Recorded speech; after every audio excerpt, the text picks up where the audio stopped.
frozen mountains of occupied Norway. Hidden deep inside these cliffs stands a factory the world was never meant to notice. From the outside, it looks ordinary. Steel pipes, concrete walls, industrial noise. But beneath its foundation, history was quietly being rewritten. Inside this facility, scientists were producing one of the rarest and most dangerous substances on Earth: heavy water. A substance believed to be the missing key to Nazi Germany's nuclear ambitions. If production continued, Hitler might unlock the power to erase entire cities from existence. The Allies knew they had only one choice: destroy the plant, no matter the cost. The mission would demand soldiers to infiltrate one of the most heavily protected industrial sites in Europe. Hundreds of German guards surrounded the area. Minefields blanketed the mountains, and the only official entrance was a narrow bridge watched day and night. April 1940. Germany launches a rapid invasion of Norway. Within weeks, the country falls under Nazi control. The occupation gave Germany strategic dominance over the North Atlantic and access to Norway's vast natural resources. But hidden among the fjords and mountains was something far more valuable than timber or fish: a scientific breakthrough. Back in Germany, physicist Werner Heisenberg was investigating nuclear chain reactions. His research suggested that under the right conditions, uranium could release unimaginable destructive energy. But sustaining that reaction required a special moderator, something capable of slowing neutrons without absorbing them: heavy water. And only one place in the world produced it in industrial quantities: the Vemork plant in Norway. German forces quickly expanded production after occupying the country. Across the sea in Britain, intelligence agencies grew alarmed. If the Nazis succeeded in building an atomic weapon, the war could end in catastrophe. The facility had to be destroyed. Airstrikes were considered first, but bombing the plant was nearly impossible. The building was buried under reinforced concrete. The surrounding mountains made navigation treacherous, and bombing risked devastating nearby civilian towns. A new plan emerged: send commandos. Operation Freshman. British gliders would carry sabotage teams into the frozen wilderness near the factory. But before the main assault could begin, another team had to prepare the landing zone. They were Norwegian resistance fighters, locals who knew the mountains better than anyone. This preparation mission became Operation Grouse. October 1942. The Grouse team parachuted into Norway during brutal winter conditions. The landing went wrong. They were dropped far from their intended position. Loaded with heavy equipment, they were forced to ski across nearly 80 kilometers of hostile terrain. Eventually, they reached an abandoned mountain cabin and waited.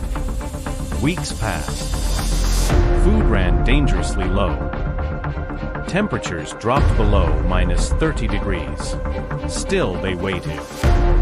1 month later, Operation Freshman launched from Scotland. 2 gliders carrying British commandos flew toward Norway under violent winter storms. Then disaster struck.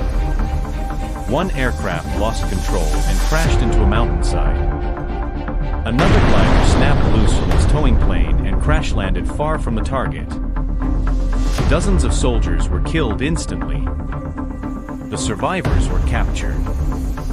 They were later executed by the Gestapo. Operation Freshman had failed. Back on the frozen plateau, the Grouse team remained stranded, cut off from reinforcements, running out of food, surviving only through hunting and sheer determination. They endured nearly 3 months alone in the wilderness. Then new orders arrived. A second sabotage team was being deployed, codename Operation Gunnerside. The new unit consisted of elite Norwegian commandos trained by British Special Operations. Unlike the previous assault, this team would parachute directly into the mountains. Their training focused on survival, stealth, and sabotage. They were taught to operate without supply lines. Every man understood the stakes. Failure was not an option. February 1943. The gunner side team parachuted into Norway. Lost in a snowstorm, they struggled to locate their rendezvous point. But after days of searching, they found the grouse team. The mission was back on track. The commandos studied the factory defenses carefully. The main bridge was heavily guarded. Approaching it meant certain detection. Instead, they chose a far more dangerous path. Under cover of darkness, they descended into a frozen ravine. They crossed an icy river, then climbed a near vertical cliff toward the rear of the factory. They reached the perimeter unnoticed. Cutting through fences, they slipped into the compound. German soldiers occupied nearby barracks, just meters away. Every step risked discovery. The factory entrance was locked, but the commandos already knew another way inside. A narrow ventilation shaft leading to the basement. Inside the plant, they navigated silent corridors from memory. Then they reached their objective. The heavy water electrolysis chambers. The heart of the Nazi nuclear program. Explosives were carefully placed on key equipment. Precise charges designed to destroy the machinery without triggering massive alarms. Moments before detonation, they encountered a Norwegian worker. Instead of resisting, he quietly assisted them. With everything prepared, the fuse was lit. The commandos escaped the way they entered. Minutes later, the factory erupted in explosions. Over 500 tons of heavy water were destroyed. Critical production equipment was reduced to rubble. German forces launched an enormous manhunt involving thousands of troops, but the commandos vanished into the mountains. Not a single member of the sabotage team was captured. Germany eventually rebuilt parts of the facility, but the delay proved devastating. Allied bombing raids followed, causing further setbacks. By the time production resumed, the German nuclear program had already fallen too far behind. Historians still debate how close Nazi Germany came to building an atomic bomb, but Operation Gunnerside may have bought the world precious time. Time that could have prevented nuclear destruction across Europe.